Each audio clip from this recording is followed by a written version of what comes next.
Perkenalkan, nama saya Simon Stefanius Mitegae dari Prodi Agroteknologi, Fakultas Sains dan Teknologi. Berikut saya akan membahas tentang 5 faktor utama yang mempengaruhi bentuk tanah. Yang pertama, iklim. Suhu dan curah hujan mempengaruhi proses pelapukan batuan serta aktivitas biologi dalam tanah. Misalnya, suhu tinggi dan curah hujan yang tinggi mempercepat proses pelapukan dan pembentukan tanah. Yang kedua, organisme. Tanaman, hewan, mikroorganisme, dan manusia berperan dalam pembentukan tanah. Contohnya, akar tanaman dapat membantu memecahkan batuan, sedangkan organisme seperti cacing membantu dalam komposisi bahan organik dan meningkatkan agresi tanah. 3. Bahan induk. Batuan atau sedimen yang menjadi sumber utama pembentukan tanah. Sifat kimia dan fisik bahan induk mempengaruhi tipe dan karakteristik tanah yang terbentuk.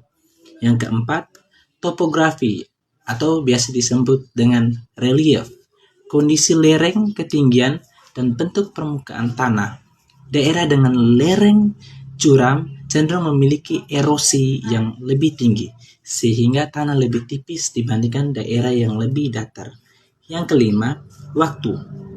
Proses pembentukan tanah adalah proses yang lambat. Semakin usia tanah tua, semakin besar kemungkinan terbentuknya horizon-horizon tanah yang berbeda.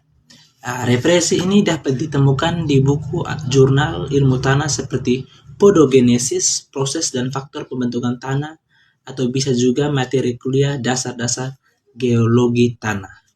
Menurut pendapat saya, 5 faktor pembentukan tanah merupakan konsep yang sangat penting karena memberikan kerangka kerja yang komprehensif untuk memahami bagaimana tanah terbentuk dan berevolusi.